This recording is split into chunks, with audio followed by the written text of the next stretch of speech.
उत्तर प्रदेश के गोरखपुर में बाढ़, ठोस अपशिष्ट प्रबंधन के मुद्दे, जल प्रदूषण और वायु प्रदूषण सहित कई पर्यावरणीय चुनौतियां हैं। जलवायु परिवर्तन इन मुद्दों को और बढ़ा रहा है, जिससे अधिक तीव्र वर्षा और बाढ़ आ रही है और शहर के जल निकायों और वायु गुणवत्ता पर असर पड़ रहा है। बाढ़ और जलभराव की बात करें तो गोरखपुर का निचला इलाका और जल निकासी की समस्याएं इससे बाढ़ के लिए प्रवण बनाती हैं, खासकर मानसून के मौसम में। जलवायु परिवर्तन से अत्यधिक वर्षा की घटनाओं की तीव्रता बढ़ने का अनुमान है, जिससे बाढ़ की समस्या और भी बढ़ जाएगी। जानकारी अच्छी लगती है तो लाइक, सब्सक्राइब और शेयर जरूर करें। भाइयों और बहनों, सबसे बड़ी समस्या इस गोरखपुर शहर का ये है कि कचरे का निस्तारण कहाँ किया जाए। शुद्ध भाषा में कहा जाए तो ठोस अपशिष्ट प्रबंधन की शहर में क्या सुविधाएं हैं। मौजूदा हालात में शहर ठोस अपशिष्ट निपटान के साथ संघर्ष कर रहा है, जिसमें नगर निगम द्वारा कचरे का एक बड़ा हिस्सा एकत्र ही नहीं किया जाता है।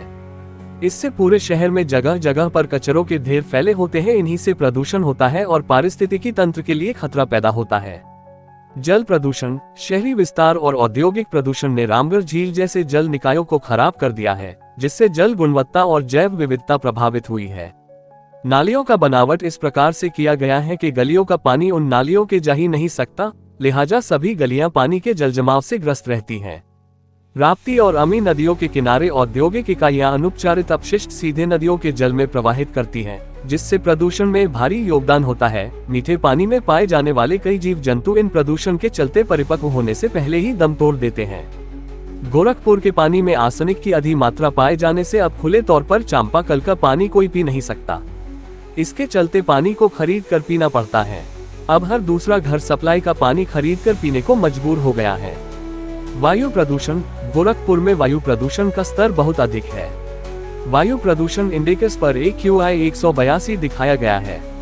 इससे जन स्वास्थ्य को खतरा है, खासकर बच्चों और गर्भवती महिलाओं जैसे कमजोर समूहों के लिए ये और भी घातक है। सांस संबंधित रोगों, अस्थमा पहले चरण में है। प्रदूषण से उभरे हुए अस्थमा के लक्षणों का जोखिम मध्यम होता है। जब AQI खराब 50-150 होता है। मध्यम लक्षण जिसमें बार बार घरघराहट, सांस लेने में तकलीफ, सीने में जकड़न और लगातार खांसी शामिल है। भाइयों और बहनों, AQI खराब होने पर बाहरी गतिविधियों को सीमित करें। एक्सपोजर को कम करने के लिए एयर प्यूरिफायर से घर के अंदर की हवा को साफ करें। लक्षणों को कम करने में मदद करने के लिए हर्बल चाय या गर्म पानी से श्वसन पथ को आराम दें।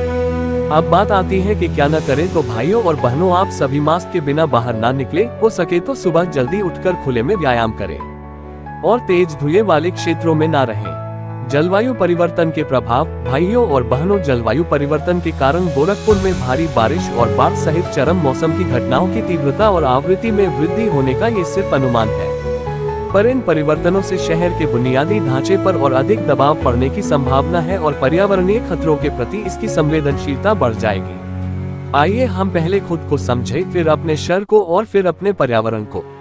इनसे ही हमारी पहचान है। गोरखपुर हमारी जान है। मुस्कुराए आप गोरखपुर में हैं।